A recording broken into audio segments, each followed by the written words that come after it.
Hello बच्चों, let's see this question and here this question say the French Revolution popularize many symbol। French revolution जब होती है तो उस दौरान बहुत सारे सिंबल भी देखने को मिलते हैं, बहुत सारे सिंबल पॉपुलर होते हैं। Each symbol depict some basic value, और हर जो भी सिंबल उस टाइम पे बहुत पॉपुलर हो रहे थे, हर सिंबल का अपना अपना एक मतलब होता है, एक वैल्यू होती है।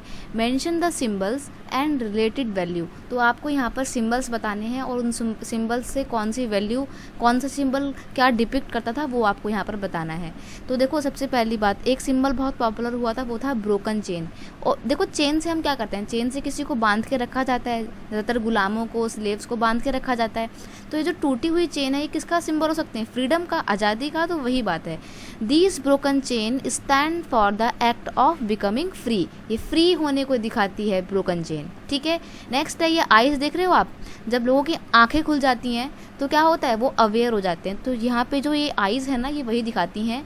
The eyes with in a triangle radiating lights, radiating मतलब जो आंखें चमक रही है ना, इसके आसपास में आपको लाइट्स दिख रही हैं, ये जो लाइट दिख रही है ये वाली, ये क्या दिखाती हैं, all seeing eyes stand for the knowledge that the ray of the sun will derive away the cloud of ignorance, यानी कि ये जो आँख है ये दिखाती है नॉलेज को, ज्ञान को दिखाती है। और ये जो रेज हैं ये किसको दिखाती हैं, दिखाती हैं कि जब ये आँखों की रोशनी हर जगह फैल जाएगी, सब लोग देखने लग जाएंगे, तो जो इग्नोरेंस है वो दूर हो जाएगी, अज्ञानता के जो बादल हैं वो उड़ जाएंगे, ठीक है। यहाँ पर ये आइज़ इसको दिखाती हैं। फिर यहाँ पर आपको एक स्केप्टर दिख रहा है, स्केप्टर जो है ये किसका ये स्केप्टर रॉयल पावर को दिखाता है, यानी कि जिसके पास भी स्केप्टर होता है इसका मतलब ये है कि वो राजशाही वंश से रिलेटेड है, यानी कि डायनेस्टी से रिलेट करते हैं, राजा के रिलेटिव में है, ठीक है। तो स्केप्टर जो है वो सिंबल है रॉयल पावर का।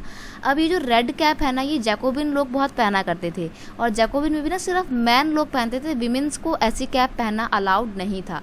ये जो रेड कलर की कैप है, red cap Warne by the slaves upon becoming free, जब जो स्लेव होते थे फ्री हो जाते थे तो वो ये रेड कलर की कैप पहना करते थे। बाकी जो आपके जैकोबिन लोग थे ये भी रेड कलर की कैप पहना करते थे, और ये उनकी रेड कलर की कैप लिबर्टी को दिखाती थी, और ये वाली जो रेड कैप है ये फ्री होने को दिखाती है, फ्री, लिबर्टी, फ्रीडम, सबको ये रेड कलर की कैप दिखाती है।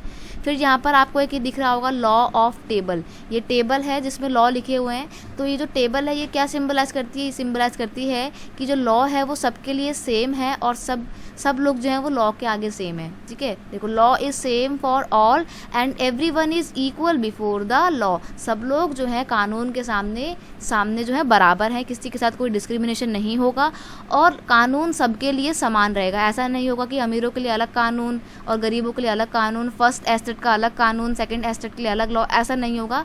सारे एस्टेट के लिए समान लॉ होंगे। जैसे पहले ओल्ड रिजिम में क्या होता था, यानी कि रेवोल्यूशन से पहले क्या होता था, सिर्फ थर्ड एस्टेट के लोग ही टैक्स पे करते थे, लेकिन जब रेवोल्यूशन हो जाती थी उसके बाद फर्स्ट और सेकंड एस्टेट से जो प्रिविलेजेस होती है वो छीन ली जाती है, और सबके ऊपर एक लॉ इम्पोज कर दिया जाता है, और लॉ के आगे सब लोग समान होते हैं, और सभी के लिए सेम लॉ जो है वो फॉलो किया जाता है। तो ये कुछ स्पेशल सिंबल थे जो फ्रेंच रेवोल्यूशन के दौरान बहुत ज़्यादा पॉपुलर होते हैं। एक पंखों वाली लेडी भी थी जो पर्सोनिफिकेशन को दिखाती थी, ठीक है। तो यहाँ पर 4-5 सिंबल जो हैं जो बहुत इंपॉर्टेंट है वो ये रहे।